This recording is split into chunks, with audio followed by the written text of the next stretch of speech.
스페인 독감으로 죽은 사람들의 숫자가 대략 한 2천만 명 정도 됩니다. 당시 제1차 세계대전으로 죽었던 사람이 한 1천만 명 정도 되는데 이 질병이 전쟁보다 더 무서웠던 것이죠. 그래서 많은 사람들이 스페인 독감의 원인체를 분리해서 백신을 만들려고 했습니다. 근데 아무리 해도 안 되는 거예요. 아무리 해도. 특히 미국에 있던 한 대학원생이 이걸 고민을 합니다. 스페인 독감 다시 창궐하면 어떡하지? 내가 그 원인을 찾으면 참 좋겠는데.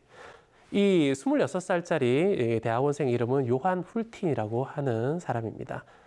근데 이 친구가 갑자기 이런 고민을 하게 된 건 아니에요. 이분은 자기가 전설적인 멘토로 삼는 미국의 한 병리학자 윌리엄 헤일이라고 하는 교수를 만나서 이런 이야기를 듣게 된 거예요.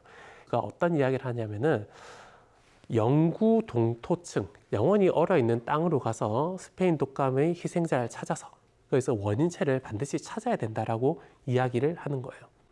스페인 독감으로 죽은 사람은 분명히 스페인 독감 바이러스를 가지고 있을 거잖아요. 그 바이러스를 찾아서 지금 우리가 가지고 있는 배양 기술로 배양을 하면은 약독화시켜서 백신을 쓸 수 있다는 거예요. 이게 무슨 말이냐 하면은 소련은 시베리아 벌판에 있고 시베리아에서 스페인 독감을 죽었던 사람이 대략 40만 명이 넘어요. 그러면은 이 소련의 과학자들이 거기서 시체를 한 구 발굴해서 거기서 사체에서 바이러스를 분리하고 배양을 해서 백신을 만든다면 전쟁에 쓸 수 있는 거예요. 이게 전쟁에 쓰이면 생화학 무기가 되는 거예요. 이 생화학 무기를 막을 수 있는 방법이 없어요. 치료제도 없잖아요. 백신도 없는 상황이에요. 이것이 비대칭 전력이 될 수가 있습니다. 미국이 이것을 막아낼 수 있을까? 미국이 이것을 막아내기 위해서는 반드시 스페인 독감의 원인체를 찾아야 됩니다. 그렇게 이 요한 훌틴이 우리도 미국에 있는 우리도 뭔가 대책을 마련해야겠다라고 생각하게 됩니다. 요한 훌틴은 대략 3군데 정도를 물색을 합니다. 그 중에서 한 군데 브레빙 미션이라고 하는 곳에서 사체 발굴 허가를 받습니다. 바로 알래스카예요. 1951년에 요한 훌틴이 많은 사람들 발굴팀을 이끌고 가서 사체를 발굴하는 거예요. 이 브레빙 미션이라고 하는 지역에서는 스페인 독감이 한참 창궐하던 시기 마을 주민의 대략 80% 이상이 죽었어요. 그리고 그 땅에 묻히게 됩니다. 그리고 요한 훌틴은 사체를 발굴할 때 굉장히 정중하게 예를 갖춰서 사체를 발굴합니다. 어떻게 보면 도굴처럼 보이잖아요.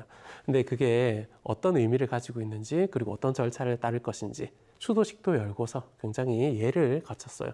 관도 새로 짜주는 그런 형태로 사체를 발굴합니다. 자, 그렇게 요한 훌틴이 드디어 몇 구의 사체를 발굴하고 거기서 폐 조직에서 샘플을 가져옵니다.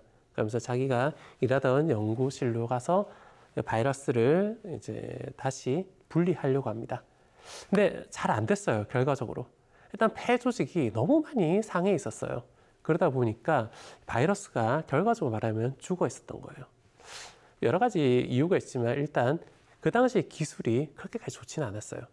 그리고 또 하나, 이 바이러스는 왜 죽어 있었을까? 영구 동토층이라면 얼어 있어야 되는 거 아닌가? 다시 그냥 복원하면 되는 거 아닐까라고 생각할 수 있지만 영구 동토층이 완전히 얼어 있는 땅은 아닌 거예요. 평소에 잘 안 녹는 지역이라고 해도 결국 녹는 시기가 있고, 그리고 아까 제가 말씀을 드렸던 것에 힌트가 있는데 마을 주민의 80% 이상이 묻혀 있었다고 했잖아요. 그 말은 그 당시에 땅이 녹아 있었다는 이야기예요.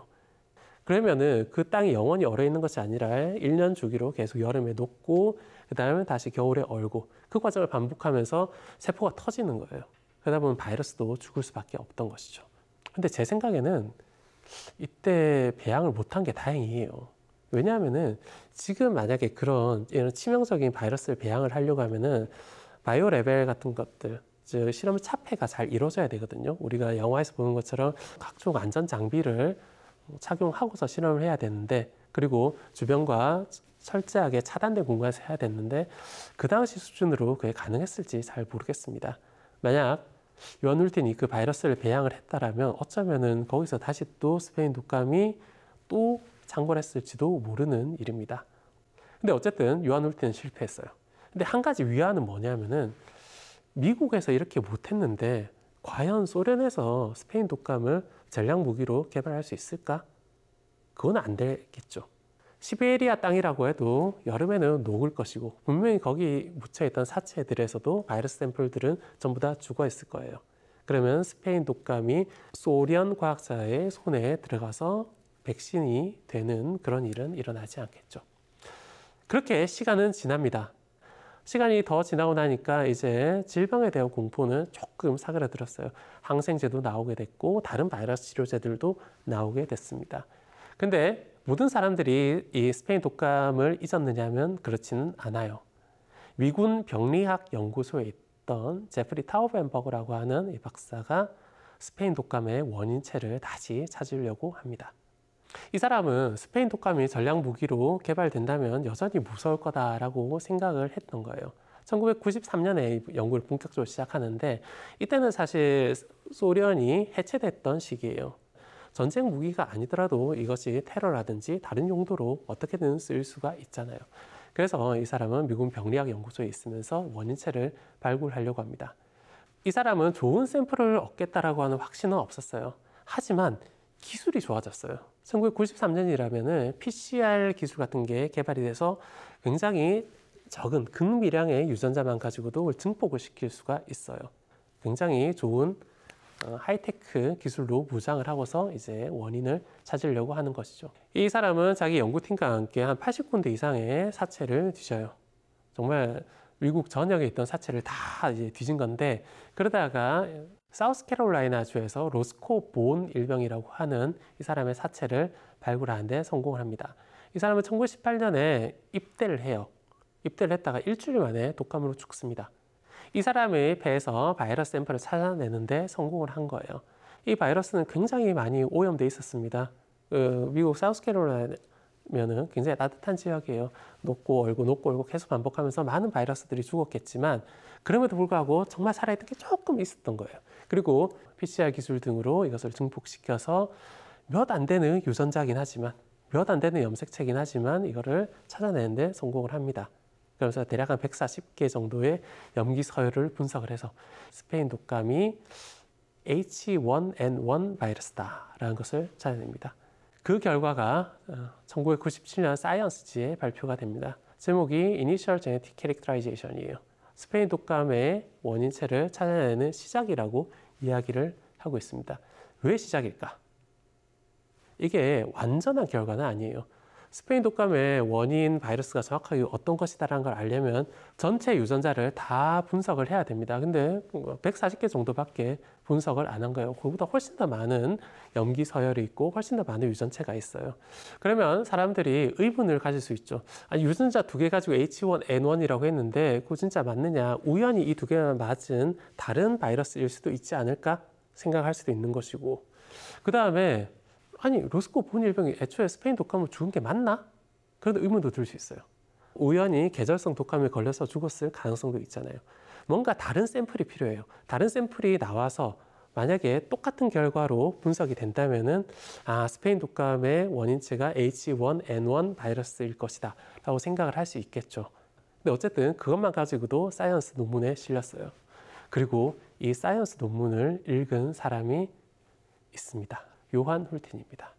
앞서 이야기했던 1951년에 브레빙 미션으로 가서 사체를 발굴했던 바로 그 사람이에요. 이 사람은 이때까지 안 죽고 있었어요. 72세의 은퇴한 과학자이긴 했지만 여전히 열정은 살아있어요. 근데 이 사람이 이 타우벤버그 박사의 논문을 본 거예요. 자기가 예전에 하려고 했지만 못했던 거잖아요. 근데 그거를 보니까 정말 대단한 성과이긴 하지만 완전하진 않다라고 생각을 하는 거예요. 그러면서 바로 타우벤버그한테 연락을 합니다. 내가 이런 일이 있어서 예전에 알래스카를 방문했고 그때 실패했다. 거기서 더 좋은 샘플을 내가 얻어다 줄 테니 그래서 당신한테 보내줄 테니 분석을 해주겠느냐라고 이야기를 합니다. 그럼 타우벤버거는 깜짝 놀랐어요. 아니, 예전에 그런 일이 있었다고? 제가 몰랐던 거예요. 이런 일이 있었다는 것을. 아니, 왜 알래스카를 생각을 못했지? 미국 본토만 80군데를 뒤졌거든요. 그래서 타우벤버거는 훌틴한테 바로 좋다고 오케이 사인을 보내죠. 그리고 실제로 요한 훌틴은 그 이듬해에 그 지역을 다시 방문을 합니다. 그러면서 지역 주민들을 모아서 자신의 뜻을 설명하고 협조를 구하죠.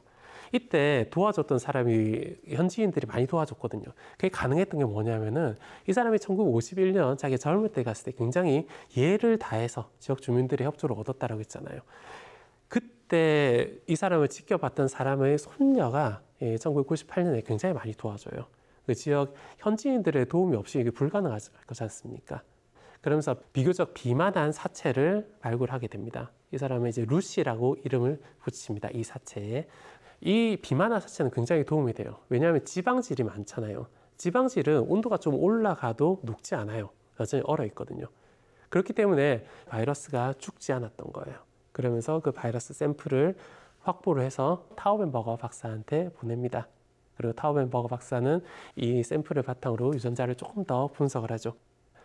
그 분석한 결과는 자신들이 처음 분석했던 로스코 보온 일병의 사체와 완전히 일치해요. 전혀 접점이 없는 알래스카에서 죽은 루시라고 하는 사체, 그리고 미국 본토에서 죽은 로스코 보온 일병의 사체에서 같은 결과가 나왔다면 이것은 스페인 독감의 원인체라고 봐도 되겠죠. 그리고 시간이 지나면서 더 좋은 샘플들이 나오게 됩니다. 더 많은 샘플들을 확보를 하고 그러면서 완벽하게 이 유전체를 분석을 하게 됩니다. 그러면서 우리는 스페인 독감의 원인체가 H1N1 바이러스다라는 것을 알게 되었죠.